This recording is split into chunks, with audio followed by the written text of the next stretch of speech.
if I wasn't helping people that had problems, I probably wouldn't have the passion for the job that I currently do. It's really something where a financial professional calls you up and says, hey, thank you so much for helping me with that case. We were able to implement the planning that you suggested. We were able to place life insurance there that's going to provide for the next generation or somebody's business. And I really am excited what I'm able to do and what my department's able to do with financial professionals really helps to meet their needs and helps to implement planning for clients. I wanted to welcome Bill Bell, Vice President, Advanced Sales of the Penn Mutual Life Insurance Company, to this episode of Business Innovators. Bill, so great to have you with us. Thanks for joining us. Oh, thanks so much for having me, Robert. I think this is the first time I've ever been associated with anything with innovators in the title. So I'm very excited to be here today. Well, you definitely are an innovator, and you definitely are someone that I know is living in the right place and attended the right university. From everything I've seen, you're out in Laguna Beach, which I love, and I saw you went to Pepperdine. And tell me about that, because that is like the most beautiful campus I've ever seen. Yeah, so just a point of clarification, there's 4 lagunas. I'm in Laguna Hills. They're all connected. We all kind of consider it one laguna in a lot of ways, but Laguna Beach is a very high dollar district, which I can't quite afford. So I'm in Laguna Hills, which is still a pretty nice place to be. Yeah. But my background from an educational perspective is I actually went to undergrad at University of California, Santa Barbara, which, as you can imagine, was also a horrible campus to spend some years at. My senior year apartment, I literally could walk out the front door and see the ocean. So it was a rough place to be. Graduated there with a history degree. And when you have a history degree, you could do 2 things. You could become a teacher or you could go to law school. And I chose the law school way. So I actually went to Pepperdine for law school, which, again, horrible place to be for a few years. And I did the joint JD MBA program. So I have a JD and an MBA in finance from Pepperdine. I finished that up back in 2002. So it's hard to believe it's been over 20 years, but here we are. It's amazing. Time goes fast, and I would settle on any of the lagunas for sure. It does not matter. And, I want to ask you, because I did see, JD, MBA, but you have really made a career within insurance and now being the VP of Advanced Sales for the Penn Mutual Life Insurance Company. I know you had years of prior experience. What was it about insurance and what you do in insurance that really was appealing to you? So it's kind of a long but funny story in regards to how I got into the insurance business. So I graduated law school in 2002. I really wanted to pursue a more business-oriented, a finance-oriented career. When I finished, I never really anticipated being a lawyer where I would go to court or where I'd be drafting documents. That just didn't appeal to me. But 2002 in California was a pretty rough time for the job market. It was right at the end of the dot-com bubble. There were a lot of very educated people that were handing out resumes at that time period. And my wife happened to be 5 months pregnant with my now almost 22-year-old son. And so I was basically throwing resumes all over the place in regards to potential career opportunities. And so I sent a resume to an insurance company here in Southern California. It's a large one. I won't name them, but I will say that they are associated with whales. And they called me up and said, hey, we don't think you have the experience we're looking for the job that you posted for, which was a bond analyst. But we have this other position that's in what's called our advanced designs department. Would you be interested in potentially talking to somebody about that? And of course, the answer was, does it have a paycheck and does it have benefits? And of course, I'd be willing to talk to somebody. So I interviewed with the higher ups at that time. It was a good fit because it was kind of a cross section of law and marketing and business, much more so than if I had pursued just a straight finance type of position. So I did accept the job after I was offered it, and I've been kind of doing the same thing in different capacities since I started my career in the insurance business. I think what really keeps me going and what I really love about my job is I'm really helping to solve problems for financial professionals and their clients. What we like to say our unit does in our areas of specialization is we really help people with those I got a person scenarios. So I got a person that this is their situation. How's the best way to solve their problem? How does life insurance fit into it? And it really keeps me quite intellectually stimulated because you just never know what's going to come up. You would think after doing this for 20 something years, you've seen it all, you've done it all, but that's not the case. Every single day I get a call and it's like, I had never seen that before. So you have to kind of keep your thinking cap on top of that, I go to a lot of conferences. I see a lot of people. It's a really kind of a best of both worlds where I'm really able to be able to utilize my legal background, but also think kind of as a marketer, finance, and all the other elements of my education as well. It's really incredible to think because, as you said, when you got that first call years ago, right? They were like, no, we think this job is for you. And it's really amazing because I could tell just from how you're speaking and you're still doing it, it was or is the perfect job for you. And, that's so hard to find. And I'm sure you're really grateful that you're in this. And it sounds like a lot of it is because you are helping people and you're diving into all these different issues and problems. And at the end of the day, you're helping people. Yeah, that's exactly right. I mean, if I wasn't helping people that had problems, I probably wouldn't have the passion for the job that I currently do. I mean, it's really something where a financial professional calls you up and says, "Hey, thank you so much for helping me with that case. We were able to implement the planning that you suggested. We were able to place life insurance there that's going to provide for the next generation or somebody's business or somebody's charity or whatever the planning was designed to do." But that's really something that kind of helps to warm the cockles of my heart when that does happen. I really am excited when what I'm able to do and what my department's able to do with financial professionals really helps to meet their needs and helps to implement planning for clients. Correct me if I'm wrong, but your focus is really on working with financial professionals who then have clients. So how does that work in terms of your business? Yeah, so we haven't talked that much about the company that I work for, but I work for a company called Penn Mutual. We are a life insurance company, and we really only do business with independent financial professionals. And so we know that the financial professional is our primary customer because there's not a piece of business that's sold. There's not a piece of Penn Mutual business, I should say, that's sold without the financial professional recommending it to their client. So my job is to work with those financial professionals in regards to those I got a person scenarios, also to be educating them on different estate planning and business planning and retirement planning techniques that could utilize life insurance and annuity products. And my relationships are with the financial professionals. It is a rarity that an end client will call me up and have a question.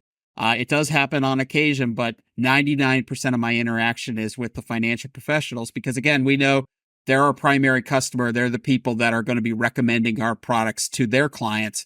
And so we want to make sure that they understand that we're there to help them with their cases. Yeah. Penn Mutual has been extremely innovative and like you said, and talking about some of the products. What was it? Because you were with another company, other companies. What was it about Penn Mutual that really, made or wanted you to make the switch to go with them? So I don't want to say anything negative about the company that I was at previously. It's a great company. I had a lot of great years there, but it was just a confluence of events that made me do the switch. I got this opportunity to come over to Penn Mutual and basically completely reimagine their advanced sales department. They wanted to be a much more marketing focused department. They wanted to build it up as far as actually adding additional attorneys to the group. And the leadership there, Dave O'Malley, the CEO, and Jennifer Dorfmeister, who is now the chief distribution officer, came to me and said, "Hey, we think that you are the right person to do this for us." It also happened that I just turned 50. So it was a kind of a good time to make a change. My kids are adults now, so I'm not worried about kind of making sure that I have money on a day-to-day basis to pay for diapers or, or anything along those lines. So, my wife and I, we talked about it. We really thought, we loved our time at my previous company. They're a great company, but this is a company that we can see really a future in. They are laser focused on what it is that I do, which is life insurance and annuities in the affluent markets for estate planning, business planning, retirement planning, and so forth. And that's what I do. And so it was a good fit all around.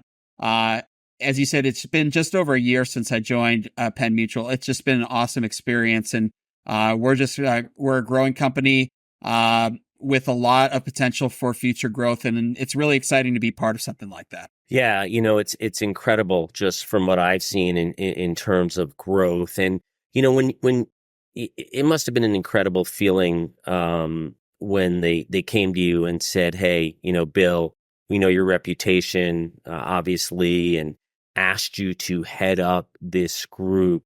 Were there things that you were thinking or they were thinking that were innovative that, that really kind of just stuck with you, that was like, "Hey, you know what? This is the place to go, and there's a huge opportunity here"? Yeah, I think really the biggest thing was kind of helping to create something from scratch. The company that I worked for previously had been a longtime leader in kind of this advanced markets. And a lot of what was in place was already there when I walked in. And we had been improving it and so forth. But when Dave and Jen came to me and said, "We want you to do this," we basically knew we were going to have to tear everything down to the studs and kind of rebuild it. I had years of doing podcasting. And so that's one of the things that I started doing from day one at Penn Mutual as I host our podcast over there. I have great relationships with financial professionals. And so that was something that was really appealing to them, is that it wasn't going to be a big change for the financial professionals. They worked with me over here. Now they work with me over here, type of thing.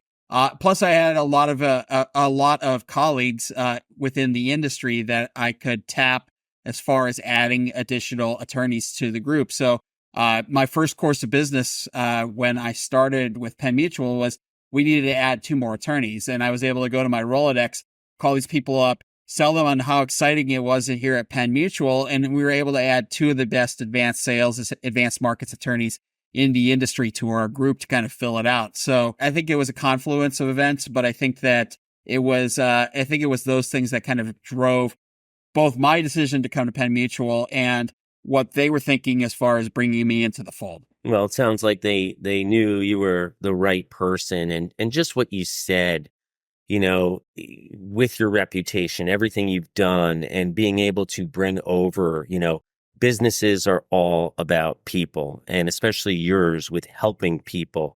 So for you to be able to bring over some of the best people you've worked with over multiple decades, I'm sure Penn Mutual was ecstatic about what you've done and what you've built. I think so. Well, they haven't fired you yet. I'm still getting paychecks, so I think we're in good shape here. I have a question. What does the mutual? I've always wondered this. What does the mutual in Penn Mutual mean for financial professionals? So it's a great question. The mutual essentially means that our company is owned by our policyholders. So we don't have stockholders. We're not owned by private equity. We're not owned by a foreign insurance conglomerate. We are a true mutual, which means that the ownership of our company is the policyholders. So, for example, I own a Penn Mutual policy. That means I am a part owner of the company. And that's really helpful for a lot of different reasons. But the two primary ones are we really have the ability to make decisions for the long term. We don't have shareholders, so we're not putting out quarterly statements. We're not basically looking to maximize shareholder value. We're making decisions to benefit our clients, which are our owners. So really, I think that is the kind of the primary benefit of being a mutual carrier. And again, for financial professionals, they can understand because we have this mutuality, we have this mutual structure that they know that we're not going to be making decisions that are going to be to the detriment of their clients, because again, they own our company. And so that's really where the mutual comes into play. And it's an important part of marketing us as a company that, hey, we're not doing things for other people. We're doing things for your clients. We're making those long-term decisions. We're planning for the long term. Our products, especially our life insurance products, they're in place a lot of times 20, 30, 40, 50 years. So you really have to have trust that the company is going to be making those long-term decisions. And that's where really the mutuality comes into play. Yeah, I love that. And I didn't know specifically, why I had asked that question, but it makes perfect sense, especially in today's world with these mega insurance companies where it's quarter to quarter, they have to meet goals, they have to meet, Wall Street's expectations or whatever it might be. And, the great thing about Penn Mutual and what you're saying, you can be there just for the client, just to handle the client. I mean, as you said, they're the owners of your business, which to me is extremely unique. There's a number of mutual carriers out there, and there's lots of great carriers. And I'm not saying that being a stock carrier or being owned by private equity is necessarily a bad thing. There's pluses and minuses. I just like the mutual story because, again, we're not beholden to anybody else other than our policyholders. If you look at the life insurance industry, just since I've been in it, so I started in 2003, there were so many more carriers than there are here today. And part of that is there's been consolidation, but part of it is that some companies have been bought by private equity companies, or they were bought by foreign companies, or they just went out of the business, primarily because they didn't have that ability to kind of take that long-term view. The private equity company might look at it and say, hey, the life insurance is not providing the return on equity that we really need for one of our businesses. We obviously want to make sure that our policies are priced properly, and we want to make sure that we're providing value. But again, we're not looking for ROEs in the double digits or something along those lines. We can basically look at it and say, hey, how can we run a successful business but provide maximum value for our policyholders? It's a great point. Just in being in this business and what you're doing right now, tell me, what types of planning opportunities are you seeing for your clients today? So I would say that 90% of the cases that we work on fall within one of three categories. The first one is estate planning. There is kind of this unique opportunity in the tax law to really maximize wealth transfer planning for the ultra affluent. So I'm not going to get too nerdy here, but there's the tax law that we're currently working under is called the Tax Cuts and Jobs Act of 2017. I call it TICJA for short. But one of the pieces of TICJA is that it doubled the amount that you could give away during your lifetime or at death. This year it's 13.61 million. It's looking like it's going to be 13.99 million per person. But on January 1st of 2026, unless the law changes again between now and then, which is a possibility, it's scheduled to go basically in half. And so we're anticipating a number of about $7.15 million starting in 2026. So we have this opportunity for these ultra affluent people to move assets outside of their state, gifted to trusts, gifted to kids, gifted to grandkids, whatever it may be, and really kind of maximize the wealth transfer that's being done. And the fact is we have this ticking clock. So right now it's about 15 months from now, and that seems like a long time. But planning for ultra affluent people is a laborious process. It takes a long period of time to put documents in place, get evaluations done on assets and so forth. You have to get the family on board with the planning that's actually going to be done. So we're making sure that we are communicating to our financial professionals, hey, we have this great opportunity. We don't want to waste it here. So wealth transfer planning, estate planning is certainly top of mind right now. The second category is business planning. We do a lot of planning for small and mid-sized businesses, whether it's buy-sell planning, executive retention, and so forth. And the third piece is retirement planning.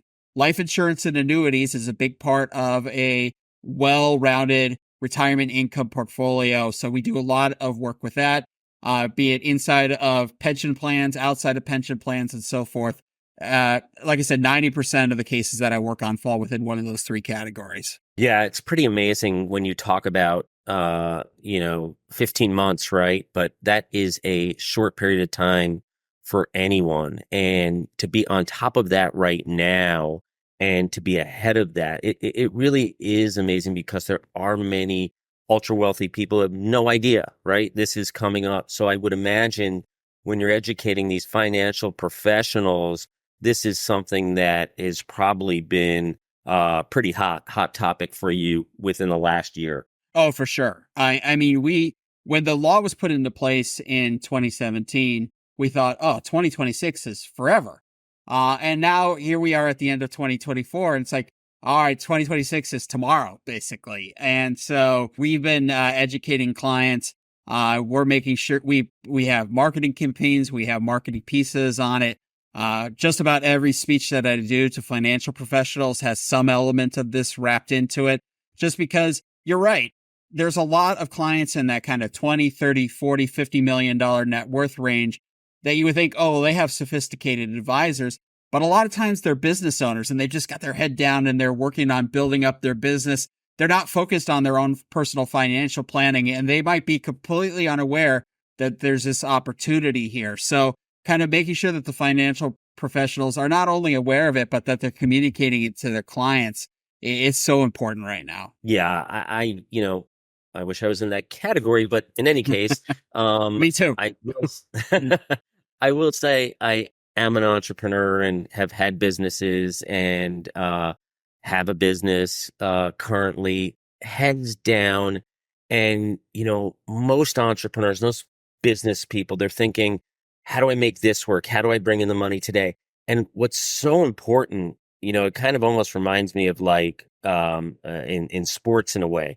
You have your offense and you're scoring runs, but it's really what wins you games is the defense. And it seems like to me, just to have these techniques or to know these techniques, understand that, that's really what at the end of the day is going to save you a lot of money. You're going to be able to pass on a lot of money. And it seems to me that you must encounter, because I just know myself, so many of these folks who just put it aside, and you really can't. Yeah, that's exactly right. I mean, especially when you're talking about working with these small business owners, they're just so laser focused on making sure that they're going to be able to meet their payroll, that they're able to kind of do these deals, that they're able to acquire new clients, that they're able to market properly. And they just don't have time in a lot of cases to think about, hey, what does my personal financial planning look like? What does my estate planning look like? And sometimes they think about it, but it's too late at that point. They might be uninsurable. They might not have this kind of opportunity to gift assets like we do right now. For example, there's a bill right now that's kind of sitting in the House and the Senate that would drop that transfer tax exemption, the amount that you could give away during your lifetime or death, down to about $3.5 million. Now, chances are that it's not going to pass, but if the Democrats win the House, the Senate, and the presidency, which is unlikely, but there is a possibility that that does occur, who's to say that they don't try to push that forward sometime next year here? So you want to make sure that you're planning for tomorrow, but that you're not waiting for tomorrow to do your planning. That's so critically key for these high affluent people. Yeah, it's just, when you think about it, especially you talk about who I'm sure a lot of your financial professionals that you work with, their clients, are these head down entrepreneurs working their life, just working so hard. And you get to a point where, hey, it goes from 14 to 7 to potentially 3. It really is heartbreaking because you've worked your whole life just to support your family. And most people don't know these entrepreneurs aren't living the high life, luxury lifestyle, right? They're just trying to put away and make money. So it's so great that, you're on top of it, you work with them. And, I want to just move on because you said, as you mentioned, you are the host of your own podcast, and I can see why. But tell me about Life Matters, the Penn Mutual podcast that you do host, because there is a lot of good information and interviews that I have listened to. And I'd love to hear from you how it's going. Yeah, so thank you so much. As you said, the show is called Life Matters, a Penn Mutual podcast. It's available on kind of all your traditional podcasting apps. It's also available on Penn Mutual's website called Gateway. But we do them monthly. People ask, how come you don't do it more frequently? I do have a day job, so I can't spend all my time podcasting as much as I would love to. But we kind of move around in regards to subject matter. So sometimes it's Penn Mutual focused. So we had an episode with our CEO. We had an episode with our chief underwriters. We had an episode with our chief product officer and the people that price our products. So sometimes you're learning about Penn Mutual as a company and what we do on a day-to-day basis. But we also want to be talking about the industry. So we have people that will come in that are either financial professionals or kind of commentators on the industry to talk about what's going on from a macro perspective in the life insurance community. Somebody called it, I believe it was edutainment. It's educational. We try to keep them funny. I'm not going to talk about other carriers' podcasts because there really aren't a whole lot of other carriers that do this type of stuff. People that have done it in the past, they tend to be very dry. And the last thing that somebody wants to listen to is a dry 30, 45-minute podcast. So we try to keep them lively. We try to keep them a little humorous. I like to say that if you get a laugh and you learn something out of an episode of the podcast, I've done my job. And so, it's a lot of fun. It's one of my favorite things to do on a day-to-day basis. And we're kind of expanding out our kind of new age communication offerings, going to a little more video and so forth. But the podcast is going to certainly be kind of a core communication methodology, a core communication medium to continue to get out the word in regards to advanced sales, the industry as a whole, and Penn Mutual as a company. Yeah, what I've noticed just from listening to episodes, it's that, and you hit it, and from others in the industry, what I love about it, and you're a big part of this, obviously being the host and how you're doing this, is it's entertaining, yet it's educational, it's empathetic. And what I love is you're learning, but you're not learning where it's, back to school textbook, which I've noticed. And I think that's why it's been so successful. I mean, I know that from the podcast and numbers, and just seeing in doing, my due diligence, believe it or not, it's a top 5% podcast globally, which is pretty incredible. When you specifically look at, a targeted, let's say, audience. But then again, when I think about it, what you do is really for everyone. Everyone needs to know about insurance and how they could protect their assets. And so it sounds like the podcast really appeals to a multitude of people. First of all, our marketing department does a great job promoting the podcast. So while I appreciate the kind words in regards to kind of my ability to host the podcast, a big part of kind of the popularity of the show is our marketing department and the people that help to drive listenership there. But also, you're also right. I think that it does appeal to a pretty broad range of people. every once in a while I'll get an email because we do have an email, we do have a mailbox associated with the show that I talk about in every single show. I'll get an actual email from a client saying, "Hey, I heard your episode and I'm really interested in these types of things," which isn't the purpose of the podcast. We're certainly there to educate, but it was awesome because you think, well, wait a minute, somebody that's not a financial professional wanted to listen to the show, and you don't think that that's going to happen. And so I'm able to kind of help them understand what it is that they heard, and then kind of send them back to their financial professional or their legal advisor saying, hey, these are things that you might be wanting to talk to them about. And so it does have some pretty wide appeal to people that listen to podcasts in this particular space. Yeah, it's really incredible in terms of what you've done with the podcast in a short time. And like you said, it's about educating, and it is great to get some of those emails or people, asking, and then being able to turn them on to the financial professionals that you work with. But I do think from the topic nowadays, especially like you talked about with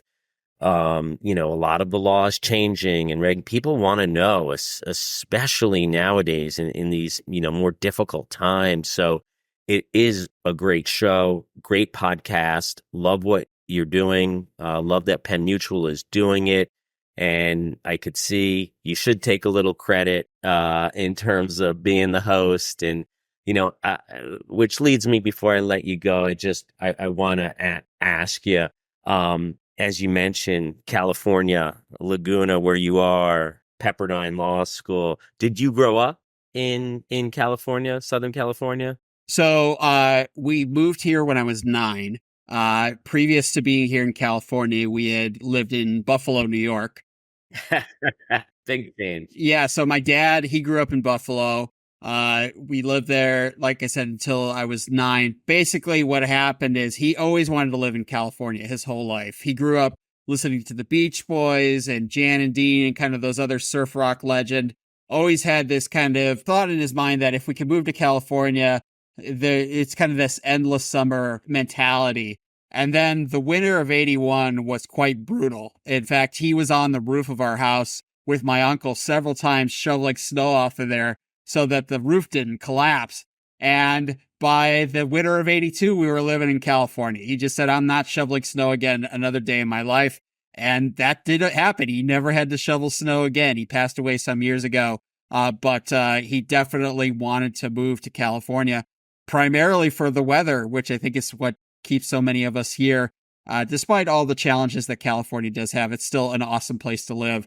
And I can't see myself living anywhere else. In fact, kind of a funny story, when Penn Mutual first approached me about coming over, I said, well, as much as I love Eastern Pennsylvania, because the company is a Philadelphia company, Mrs. Bell is a warm weather type. And so we will not be moving out of California. And they said, yes, we understand. That's fine.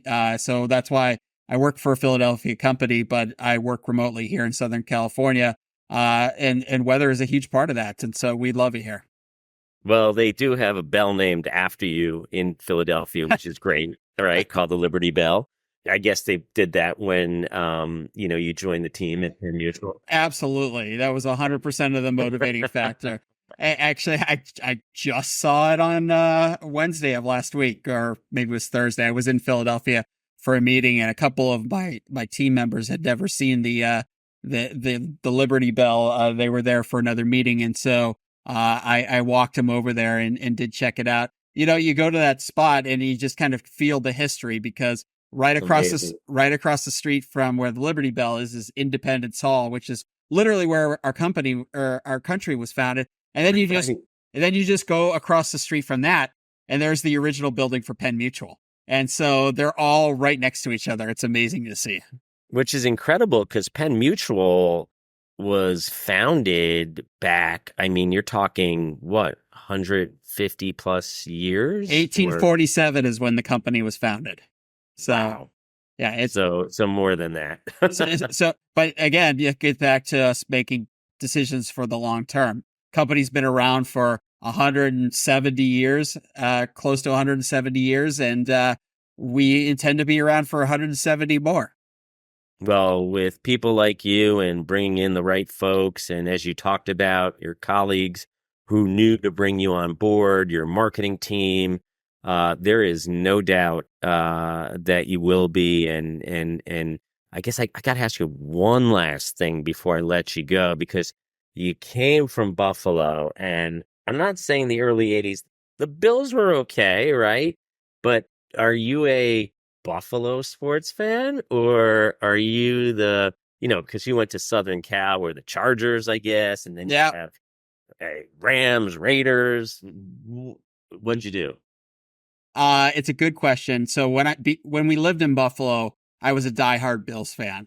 My first live sporting event was a Bills Patriots game. I guess it would have been in about 1980. It was about negative 20 degrees with a negative 50-degree wind chill factor.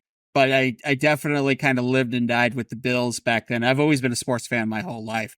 When I moved to California, I made the decision then to kind of adopt the California sports teams. Because it just was much more convenient to follow them here in California. This was pre-internet, so obviously the only news that you got was about the local sports teams. But I also thought it would help me make friends with people that were fans of those teams as well. So I became a Rams fan. Definitely dropped them when they moved to St. Louis, but definitely picked them back up now that they're back in Los Angeles. In fact, I'll be going to the game here in about a week and a half with my son. Really excited about that. I'm sadly an Angels fan, probably the worst run franchise in baseball. But I'm also a Lakers fan. And so saw a lot of championships there. And I'm a fan of UCLA athletics. Even though I didn't go to UCLA, I grew up here in Southern California. I decided on UCLA when I first moved here because I like their uniforms. I like That's great. the blue and the gold. So I've been a fan of them. Also a not a great football team, but a very good basketball program. So I enjoy watching them as well. And so, I'm definitely a Southern California sports fan. Yeah, the beauty is you don't have to go back to Buffalo and sit in, 2-degree weather and, jump on tables at tailgates and all of the good stuff that those Bills fans and Bill Mafia love. But it sounds like you've really made an incredible life and created an incredible life for you and your family in Southern Cal. Yeah, it's been a great ride. Certainly not over by any stretch of the imagination, but I think it's just weird how things work out. That you get that call from HR one day, and it just completely changes your life, and that's very much how it went for all the members of my family. Well, I love it. I love your story of how this started so many years ago and they just said, "Hey, we don't have this job, but we have this one." And I could just tell, even to this day, as you talked about earlier on the show, how helping people, like, that's what seems to get you up in the morning. And you said there was, every situation, new things happen every day, which, at the end of the day, when people get to our age, they, that's what really matters. And it seems like, that you're able to do that with Penn Mutual, and seems like it's going to be, and it has been, a great fit for you and them. Yeah, and a lot more to come. So really excited about that. We're just getting started in my department because, as I said, when you tear something down to the studs, it takes a while to rebuild it. But really talented team. We've got a lot of great people on my team that are there to help financial professionals. And so hopefully people that listen to this that haven't reached out to us in the past are able to do so going forward. Yeah, I'm sure they will, just hearing you and how you speak, and just in terms of how much you care. And really, I want to thank you for coming on the show. As you are innovating change. It seems like consistently or constantly, especially within your industry. So, I want to thank you for sharing that with us, and again, coming on board. And definitely, if you are still listening, which I'm sure you are, uh, go check out Life Matters. It's a Penn Mutual podcast, and you can hear Bill, and you can hear all the people that he's speaking with. And again, he does a great job in terms of making it entertaining, but yet educational, which is so hard to do, but so important. Thank you so much. And it was a real pleasure to be here today. I feel innovative. So I love that, because that's business innovators, and you are definitely one of them, and that's why they've got you there. And I can't wait to see and see the growth that you're doing, and the changes you're making and creating, and just how your industry as a whole is changing all the time with, like you said, these laws and regulations, and you have to innovate. And I love that you're doing that. So Bill, thanks again for coming on. It's been a pleasure having you, and best of luck to you as you continue your journey at Penn Mutual. Thanks so much, Robert.